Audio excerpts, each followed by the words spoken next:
Good afternoon, ladies and gentlemen. I welcome you all to this gathering. SOIL, the School of Inspired Leadership, brings you an event focused on the leadership required for a sustainable future. To survive in the 21st century, we are going to need a new generation of leaders. Leaders, not managers, and the distinction is an important one. SOIL is a business school committed to the cause of sustainable development encompassing economic security and prosperity, social development and advancement, and environmental sustainability. We aspire to be recognized as a vanguard of change in shaping the future of India through education. Our programs have a focus on ethics, mindful and transformational leadership, compassion, and sustainability, all essential pillars of inspired leadership. The School of Inspired Leadership is being founded to develop leaders who choose to live this vision. India, the economists say, has a very bright future. It will be, they say, the third largest economy in the world in 2035 or 2040, which is not too far away. They say this will happen because India has the largest number of young people in the world. But in our country, we have 43%, 45% of children who are malnourished, who are growing up from infancy not strong enough as required to be, 45%. This number is higher than the average of all the developing countries of the world, which is 26% only, and even higher than all the least developed countries of the world, which is 37%. If you talk of a sustainable future and leadership for a sustainable future, then the condition of our children has to be something that we must do something about. Because if our children do not grow up healthy and educated, and I'll give you some numbers there, and well cared for, then these economist numbers are just a dream, and a bad dream, actually.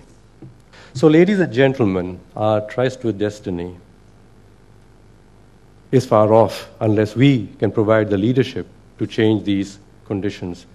So how will India change? Who will be the leaders who will produce the change required? What would be the key things to be done to produce Pele India? We found, apart from the usual macroeconomic requirements, economic requirements, there were 5. One was empowerment of women. Number 2, local initiatives. Locally grounded, locally led, locally delivering. Number 3, new technologies, particularly information technologies that enable these local initiatives to have more salience and to connect with others. Number 4, new models of leadership. So new models of leadership. And 5th is to propagate such leaders' stories, is to propagate the success of such local initiatives. And hopefully, by initiatives such as this, the new models of leadership shall be propagated, that we can learn and be better at. And so comes to yourselves, if you said there's something you care about, to see different in the world around you, which will make a difference to you and to others also. Just take the first steps and you are a leader. Thank you so much. Thank you. My first workplace, Tata's, where I discovered the meaning of what leading a principled life was all about. And Arun Maira, our leader of those days, I'm very happy that he's here. I left Telco, a very big company. My father said, "Aren't you doing a mistake?" I said, "No, I met Mr. Vikram Lal. There's something unusual about this man, and he's thinking about doing something very different from the regular business world." I said, "What is that difference?" 3 things. Number 1, completely dedicate yourself to a cause which is bigger than yourself.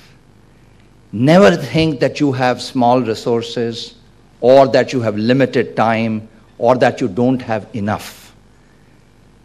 When you believe in a cause which is much bigger than yourself, strange things begin to happen to you.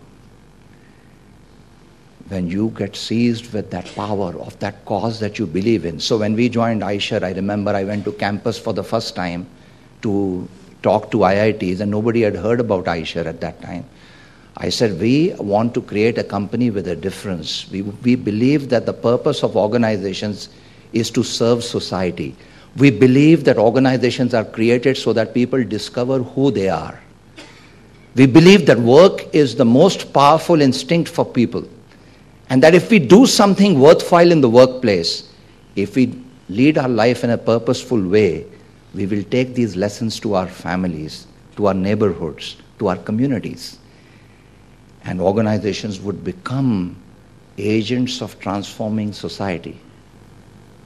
Getting your heart to work is an extraordinarily important part. See, the power of heart is 100 times more important than the power of the head. You know, you can intellectualize about saying we need to do this, we need to do that, but ultimately it's about working with people on the grassroots. It's about working with them and making their heart believe in what you are doing. It is making people feel special. The real meaning of education is understand who you are, what your purpose is, what your calling is, and what your gifts are. And so the School of Inspired Leadership, later on Nishchay will explain to you, our whole curriculum is being designed on this basis. Leader, first know yourself.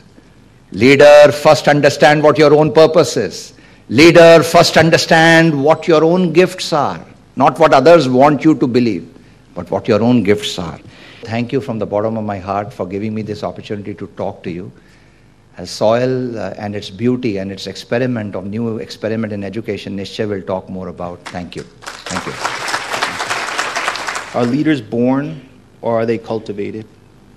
Leadership is not a matter of luck or chance, but a skill that needs to be actively pursued and cultivated as a mission-critical goal.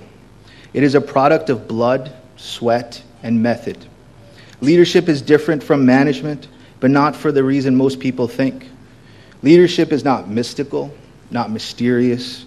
It has nothing to do with charisma, and it has nothing to do with any other exotic personality trait one might have. The good news here is leadership qualities can be learned, and the School of Inspired Leadership is dedicated to that cause, dedicated to building leadership for sustainability. Now let me attempt to highlight what I believe are some common characteristics of great leaders and some common characteristics that I wish to emulate of leaders that I know. First and foremost, leaders lead from the front and they lead by example. Leaders are passionate and visible with unwavering commitment to their beliefs. Without this authenticity, nobody will follow them, nobody will believe them. So they are passionate and they speak and do in actions of what they say. Leaders create compelling images of the future. This is also known as visioning. Visioning gives people a sense of meaning in their work. Leaders who are skilled at this capability are able to get people excited about their view of the future while inviting others to help crystallize them. Leaders have a high degree of emotional intelligence. Emotional intelligence primarily comprises of a few things. One, self-awareness, and I think we've heard that as well today. Self-regulation, self-motivation, empathy towards others, and strong social skills. This type of emotional quotient, as you move from middle management to higher ranks in upper management, are the things that set apart great leaders from not so great leaders.